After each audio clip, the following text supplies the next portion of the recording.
So how does the handbook differ from the previous book? What we've tried to do in the handbook is to make something accessible to people who are working on this on their own. So the original book was focusing on the research evidence with some ideas for people about how to put this into practice in their own classrooms. But this handbook takes it much further.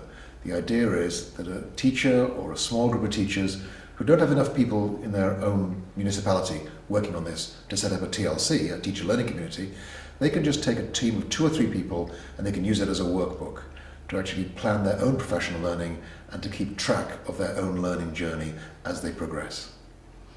So why do you think the formative assessment should be implemented in all Swedish schools?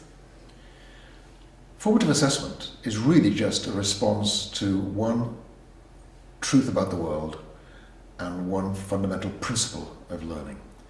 The principle is that the best teaching starts from where the learner is. Ascertain this and teach accordingly, as David Ausubel said many years ago. The simple fact about the world is that children do not learn what we teach.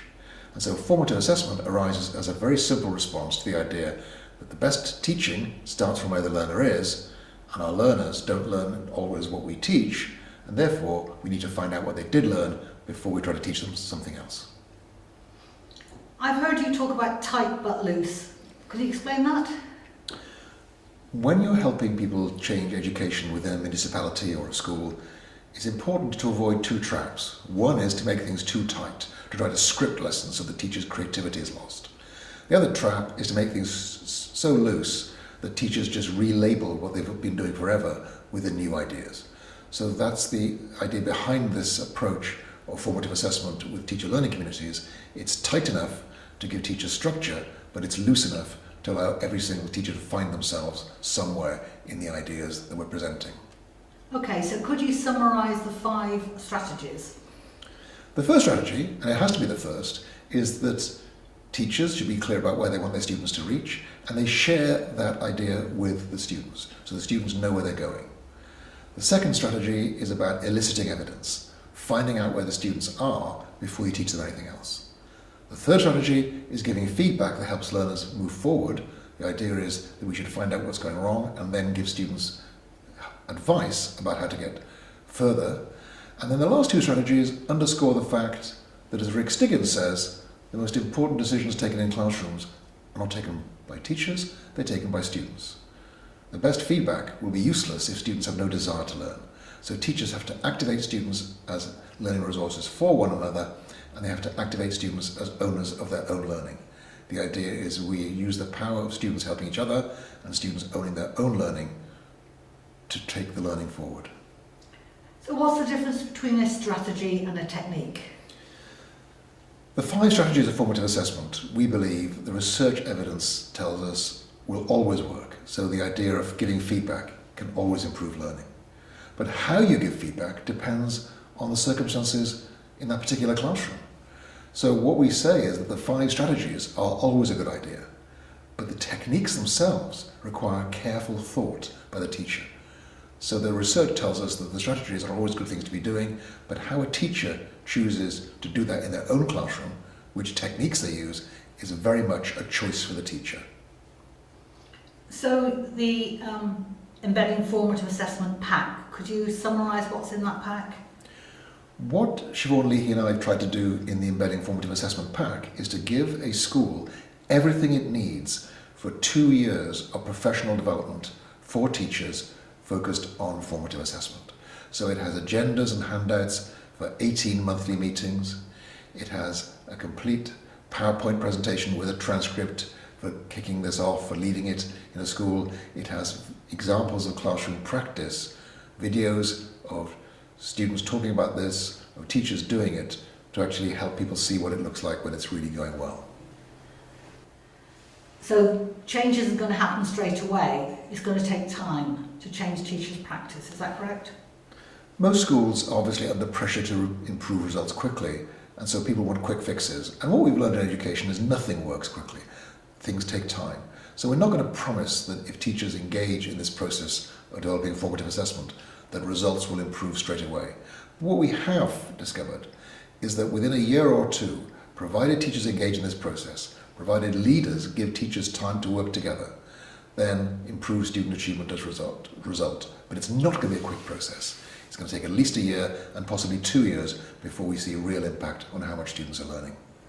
So the administrators of the school management and the board of school management have got to believe this is what should be done. This is important, is it?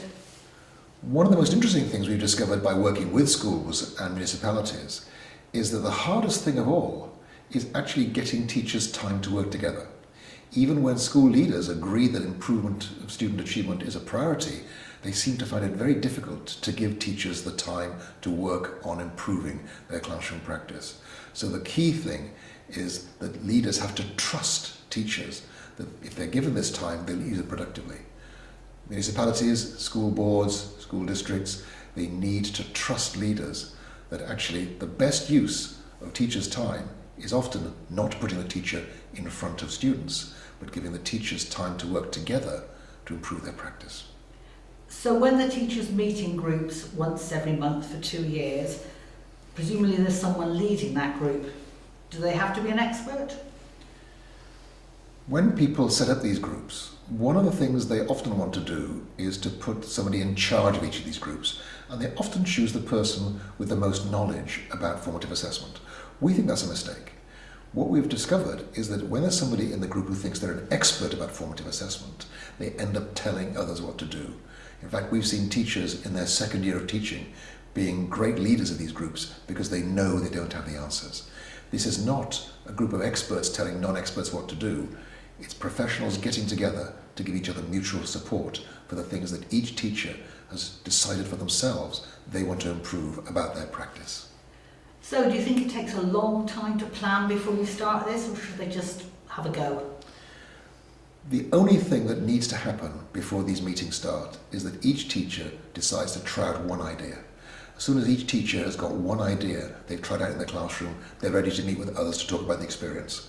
And so you can actually over-plan this. I think the best motto is that phrase, ready, fire, aim. Get started, try it out. If it's not working, adjust it slightly. But the really important thing is it's about getting things happening in classrooms so the teachers can talk about them in these meetings. What about the age of the students? Does it matter, or will it work for any age? One of the questions that we often get asked is what age of students is appropriate for, and we haven't discovered anybody for whom this is not appropriate. So whether you're working with 5-year-olds or 25-year-olds in universities, we have found the ideas of formative assessment equally applicable. Of course, the techniques that you use will be different according to the age of the students, but the 5 strategies, as far as we know, are applicable to all learning. And is it just Sweden, or are there other countries that are trying this out? It's been very gratifying for us to see how much interest there is in this work in Sweden, but it's really important to note this is not just a local phenomenon. 2/3 of the primary schools in Singapore are using this model. South Australia has adopted this model as its statewide model of professional development. So all over the world, we see people harnessing the power of formative assessment to improve student learning. Is there anything else that you want to say before we finish? No. Thank you, Dylan.